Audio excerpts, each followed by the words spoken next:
저는 떨리는 손으로 관을 붙잡고 숨이 넘어갈 듯 울고 있었어요. 그 순간 장례식장 문이 벌컥 열리더니 딸 수진이 화려한 돌잔치 드레스 차림으로 들어왔어요. 머리는 미용실에서 막 나온 듯 곱게 말려 있고, 목에는 반짝이는 진주 목걸이, 볼에는 하이라이터까지 반짝반짝 올라와 있었죠. 하얀 구두 굽소리가 상가 전체에 또박또박 울려 퍼졌습니다. 본격적인 영상이 시작되기 전에 좋아요와 구독을 눌러주세요. 모두 무료입니다. 수지는 영정사진을 힐끗 한번 쳐다보더니 마치 백화점.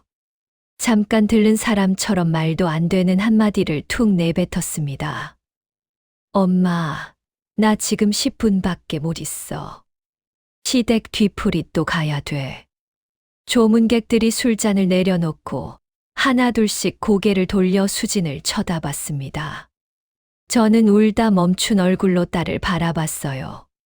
제 눈에는 아직 눈물이 가득 고여 있었는데 딸의 눈에는 핸드폰 화면만 비치고 있었습니다.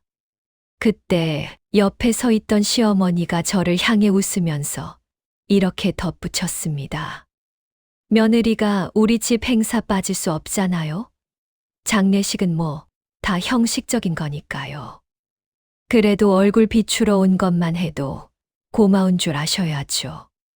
그 말을 들은 순간 장례식장 공기가 완전히 뒤집혔습니다. 제 안에서 무언가가 딱 하고 부러지는 소리가 났어요. 주변 사람들의 수군거림이 작은 파도처럼 퍼져나갔습니다. 저는 눈물을 멈추고 관을 붙잡았던 손을 천천히 떼어내고 딸을 정면으로 바라봤습니다. 수진아, 내 아버지가 숨 거두던 그날도 너는 시댁 행사에 있었지. 수지는 눈이 잠깐 흔들리더니 금세 표정을 가다듬고 얼버무렸습니다. 엄마 아빠는 어차피 이미 내가 옆에 있어도 못 알아보셨잖아. 지금은 시댁이랑 관계도 중요해. 나도 현실을 살아야지. 현실. 그 단어가 장례식장 한가운데서 이렇게 차갑게 들릴 줄은 몰랐습니다. 그 순간 제 머릿속에 한 가지 질문이 떠올랐습니다.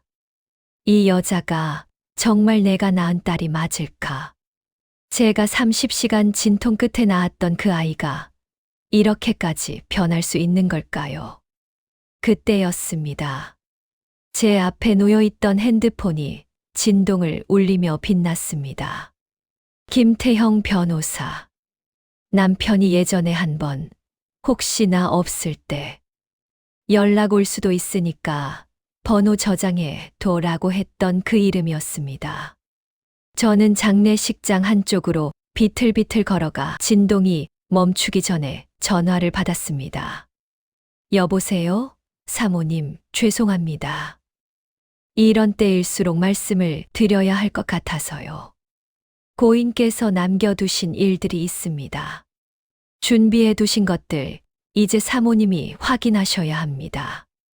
변호사의 목소리는 조심스러웠지만 묘하게 단호한 느낌이 있었어요. 무언가 중요한 이야기가 남아있다는 걸 직감했습니다. 그 전화 한 통이 이 장례식장에 서 있는 딸과 시댁의 인생을 완전히 뒤집어 버릴 소식이었을 줄 그때의 저는 아직 몰랐습니다. 변호사 전화를 끊고 돌아왔을 때 딸과 시댁, 식구들은 마치 자기들끼리 잔치를 준비하는 사람들처럼 한쪽에 모여 이야기를 나누고 있었어요. 그러니까 이 근처 땅이 앞으로 개발될 가능성이 높다는 거지. 그러게 사돈이 예전에 물류 쪽으로 뭐 좀 준비하신다 하지 않았어. 저를 보자마자 시어머니가 활짝 웃으며 말했어요. 어머님, 얼굴이 많이 상하셨어요. 그래도 앞으로는 우리가 있잖아요. 사돈이 생전에 준비해둔 것들 있으면 서로 도우면서 잘 쓰면 되죠. 가족끼리 윈윈해야지. 안 그래요? 수진도 거든다고 한마디 보탰습니다. 엄마, 우리 시댁이 좀 도와주면 엄마 노후도 편해지는 거야. 엄마 혼자 두면 내가 신경 쓰이잖아. 그냥 좋은 기회라고 생각해. 그 말들이 제 귀에는 이렇게 들렸어요. 우리가 주도권 잡을 테니 당신은 고마워만 해. 장례식이 끝나기도 전에 사업 얘기부터 꺼내는 그 모습이 너무 낯설면서도 어쩐지 원래 그럴 줄 알았다는 생각이 들었습니다. 예전에도 명절 때마다 수지는 아버지에게 물었어요. 아빠, 요즘 사업은 어때요? 괜찮으시죠? 그때마다 남편은 그냥 그렇지 뭐라고만 답했었죠. 이제야 알겠습니다. 남편이 왜 말을 아꼈는지를요.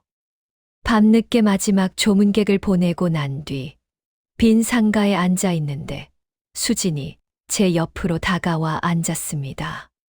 차가운 바닥에서 올라오는 냉기가 뼛속까지 스며들었어요. 엄마, 솔직히 말해볼까? 뭘? 나도 아빠 장례식 날 다른데 가고 싶어서 간 거 아니야. 요즘 시대가 어떤 시대야?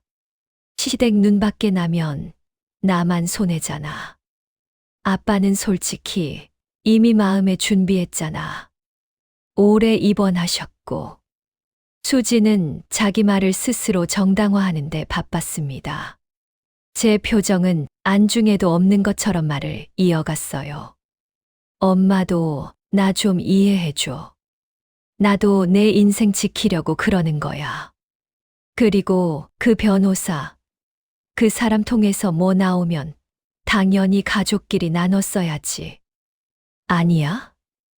이제 이 애에게 가족이란 말은 시댁을 뜻하는구나. 저는 그제야 알았습니다. 제 딸이 언제부터 이렇게 변했는지는 모르겠지만 분명한 건 하나 있었어요.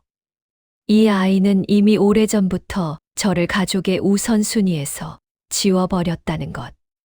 저는 대답 대신 남편의 영정을 바라봤습니다.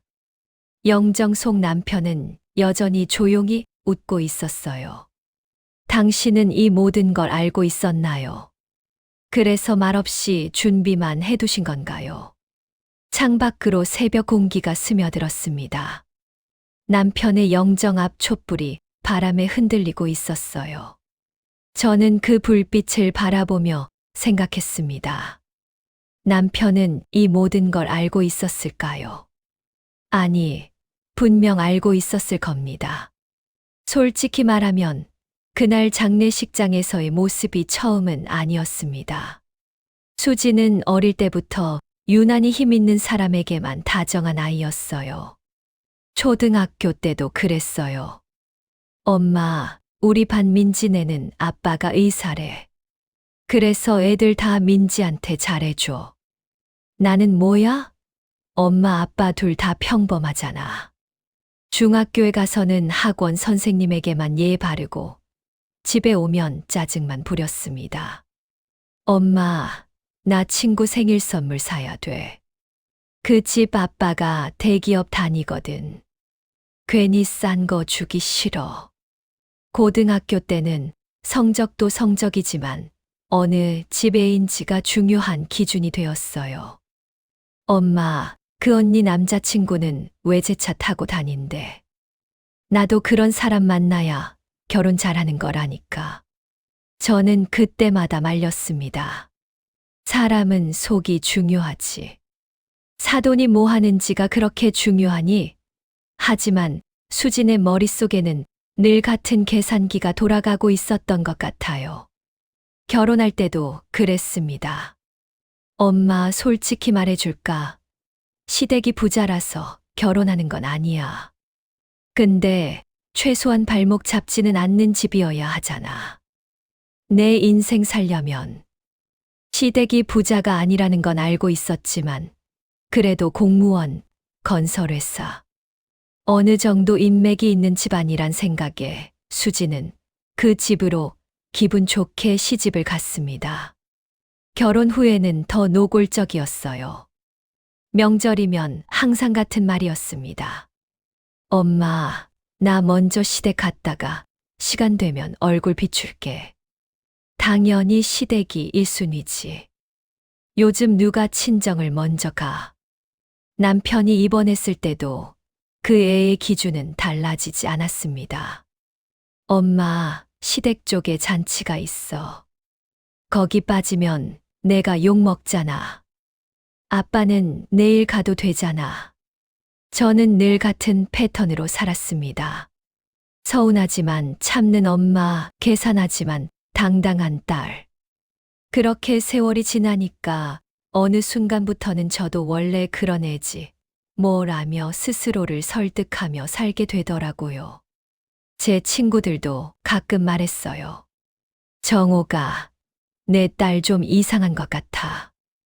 너한테 너무 하는 거 아니야. 그럴 때마다 저는 이렇게 답했습니다. 아니야. 우리 애가 원래 좀 현실적이긴 한데 나쁜 애는 아니야. 나쁜 애는 아니라고 믿고 싶었던 걸까요? 아니면 제가 딸에게 실망하는 게 두려워서 스스로를 속인 걸까요? 지금 생각해보면 저는 이미 알고 있었던 것 같아요. 이 아이가 어떤 사람인지를요. 하지만 남편의 죽음 앞에서도 그 원래 그런 애가 조금도 변하지 않았다는 사실을 그날 장례식장에서까지 똑똑히 보게 될 줄은 몰랐던 것 같아요.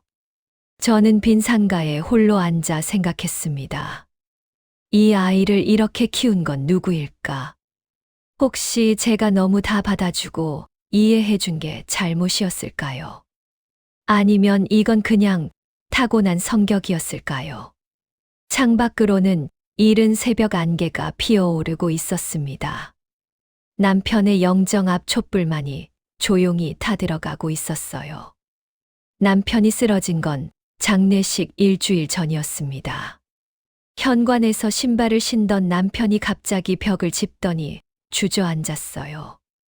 여보, 어지럽네. 당신 괜찮아? 어지러워? 말 좀 해봐. 구급차를 타고 병원에 도착했을 때 의사는 짧게 말했습니다. 가족분들, 심장이랑 뇌 쪽이 같이 안 좋으신 것 같습니다. 중환자실에서 경과 보셔야 합니다. 하얀 복도, 차가운 형광등, 살균 냄새, 기계음. 그 사이에서 저는 하루에 3번 중환자실 면회 시간만 기다리며 의자에 쪼그리고 앉아 있었어요. 첫날 밤 제가 수진에게 전화를 걸었습니다. 수진아, 아빠가 중환자실에 계셔. 오늘 좀 와줄 수 있니? 엄마, 오늘 나 지금 시댁 식구들이랑 모임 있어. 일단 남편이랑 상의해보고 내일 갈게. 어차피 당장 뭐 달라지는 거 아니잖아. 그 단어가 병원 복도의 메아리처럼 울렸습니다. 당장 달라지는 건 없다고 생각했겠죠. 하지만 남편의 몸은 하루가 다르게 달라지고 있었어요. 숨소리가 거칠어지고 손가락이 가늘게 떨리고 눈꺼풀이 점점 더 무거워졌습니다. 마지막 날 저녁 잠깐 의식이 돌아왔을 때 남편이 제 손을 꼭 잡았어요. 정호가, 여보, 나 여기 있어. 당신 걱정하지 마. 수진도 곧 온대. 수진은 너무 기대하지 마. 그 애 살아온 거 나도 다 봤어. 남편은 숨을 한 번 가쁘게 몰아쉬고 천천히 말을 이었습니다. 난 다 생각해놨어. 너 이제 더는 눈치 보지 말고 살아. 그게 남편의 마지막 말이었습니다. 수지는 그날도 시댁 행사에 있다가 늦게 도착했습니다. 엄마, 왜 나한테만 뭐라 그래? 나도 불려다니느라 힘들어. 그리고 아빠는 결국 이렇게 되실 운명이었던 거잖아. 그 말이 나중에 장례식장에서 돌잔치 드레스를 입고 들어오던 모습과 겹쳐 보이기 시작했습니다. 장례 둘째 날 새벽 잠깐 눈을 붙였다 깼더니 휴대폰 알림이 여러 개 와 있었습니다. 조카 하나가 보낸 메시지였습니다. 이모, 이거 보셨어요? 링크를 눌러보니 수진의 SNS가 떠 있었습니다. 돌잔치, 호텔 연회장, 황금색 풍선, 케이크, 테이블마다 수북한 음식들. 그 한가운데에서 수진이 아이를 안고 웃고 있었습니다. 옆에는 시댁 식구들이 둘러서서 우리 천사공주님 첫돌 축하해요 라는 문구와 함께 폭죽을 터뜨리고 있었어요. 시간을 보았습니다. 남편 입관식이 시작된 바로 그 시간. 제가 남편의 손을 마지막으로 잡고 울며 작별 인사를 하던 그 시각에 제 딸은 초를 끄고 케이크를 자르고 사진을 찍으며 웃고 있었던 겁니다. 댓글에는 이런 말들이 가득했어요. 역시 며느리는 센스가 생명이지. 시댁 행사 우선 챙기는 우리 수진. 너무 예쁘다. 공무원 집안 며느리는 다르네. 저는 휴대폰을 꼭 쥔 채 한참 동안 아무 말도 할 수 없었습니다. 속에서 치밀어 오르는 분노와 서러움이 목구멍까지 차올랐는데 정작 입 밖으로 나오는 말은 이것뿐이었습니다. 그래, 우리 딸, 원래 이런 애였지. 장례 마지막 날, 입관과 발인까지 마치고 손님들이 하나씩 빠져나갈 즈음이었습니다.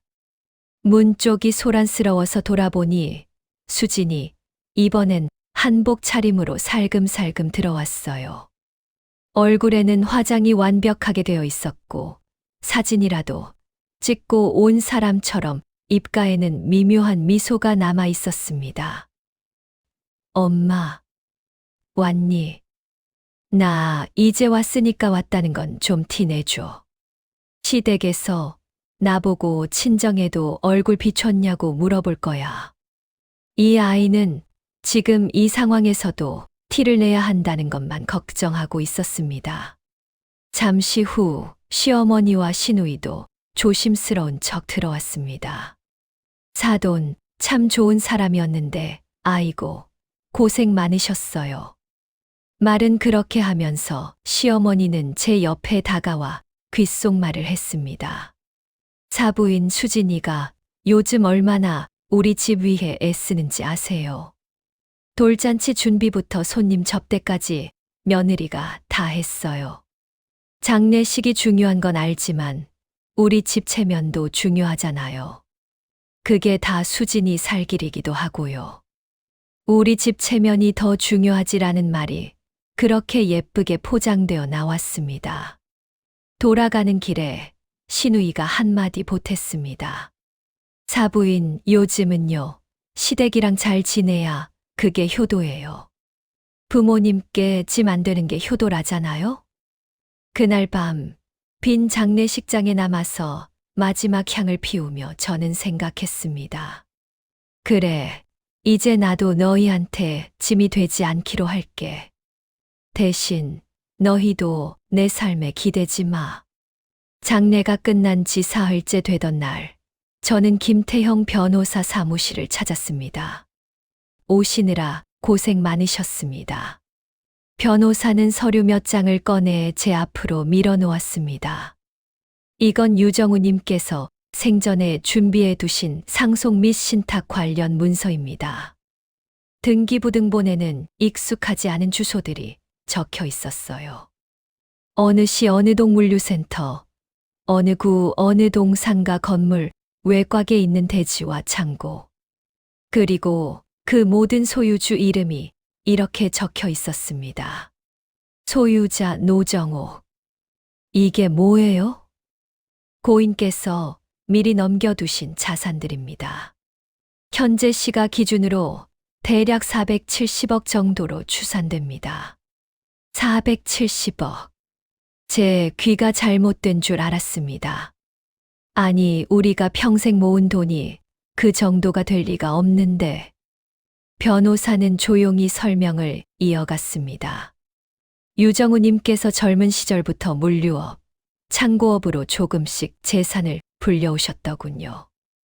단, 가족들에게는 허리 아파서 힘들다 정도만 말씀하시고 큰 이야기는 하지 않으셨습니다.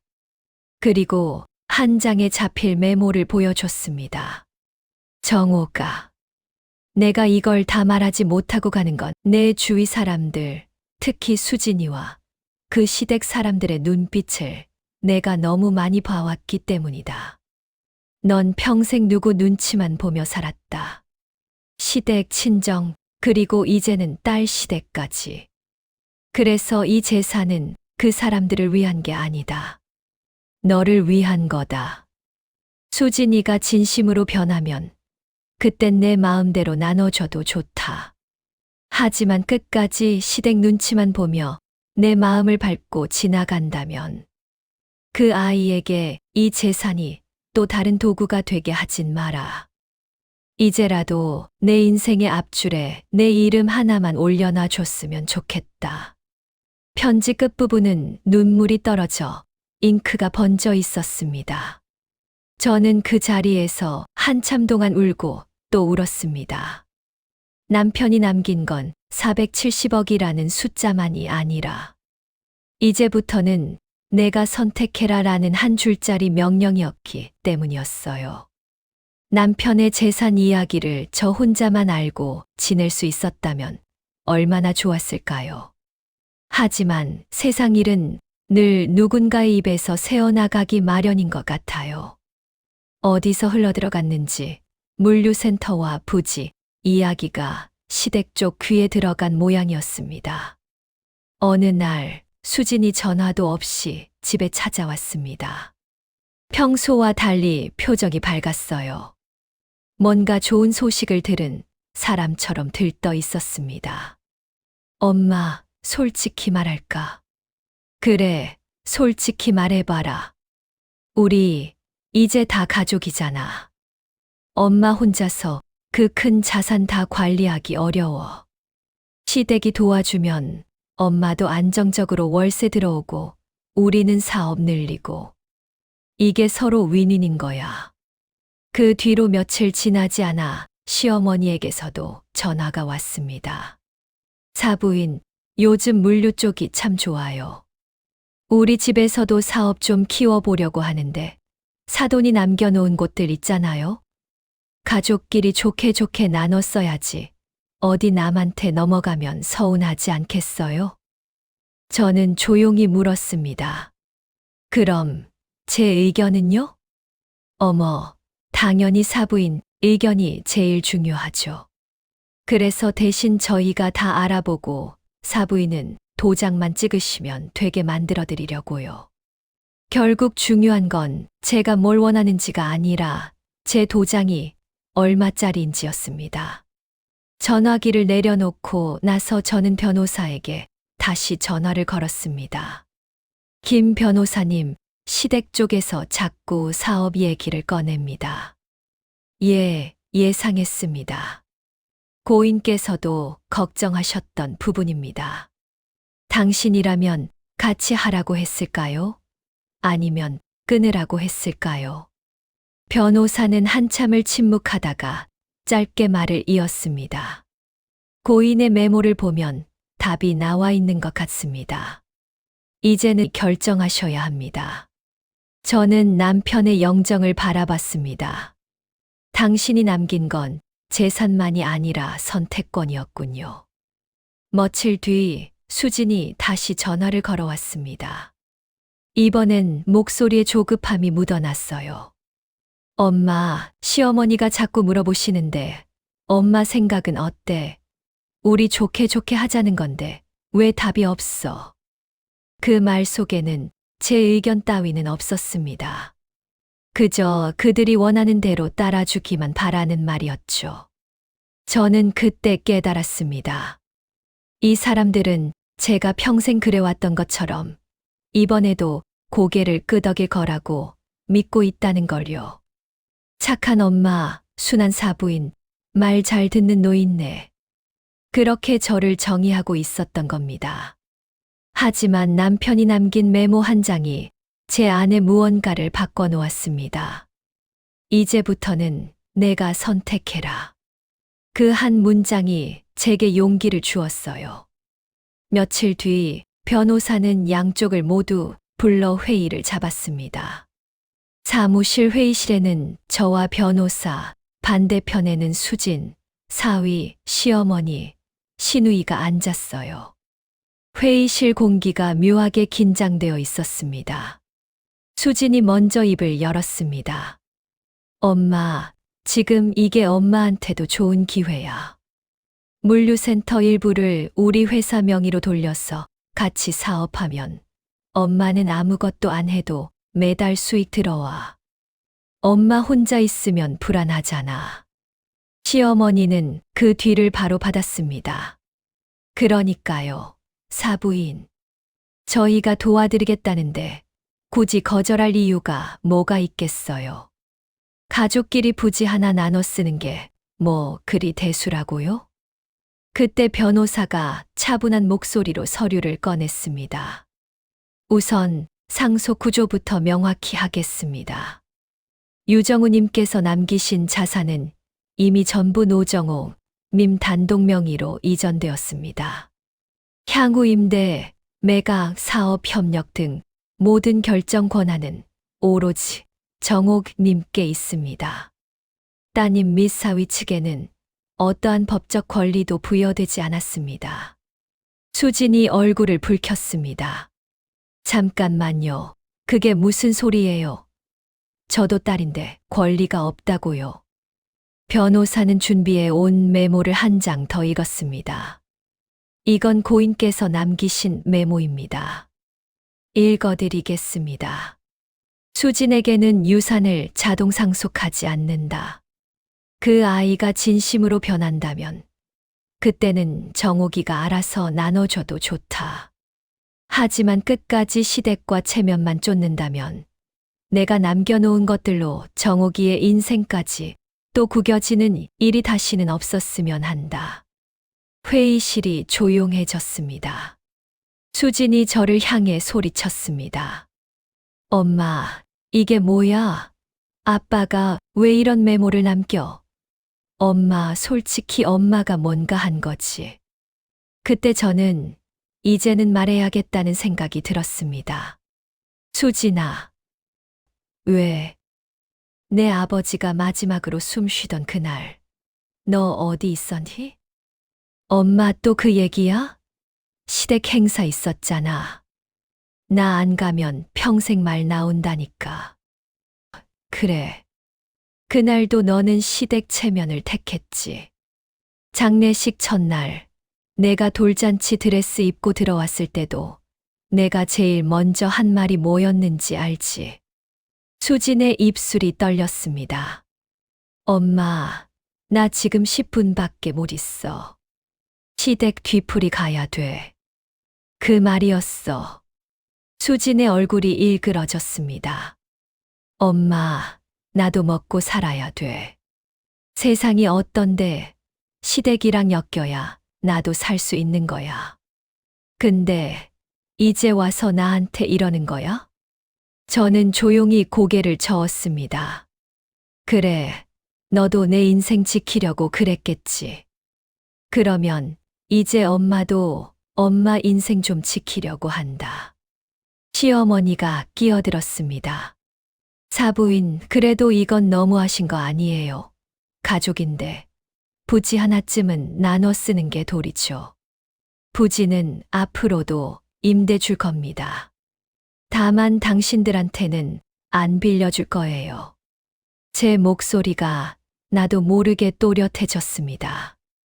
앞으로 이 건물, 이 땅, 이 물류센터는 전부 제 이름으로 움직입니다. 제 삶처럼요. 그리고 제 삶에 더 이상 당신들 사업은 껴들 자리가 없습니다. 수진이 거의 울부짖듯 말했습니다. 엄마, 그럼 나는 어떻게 살라고? 나 보고 이제 시댁에서 어떻게 버티라고?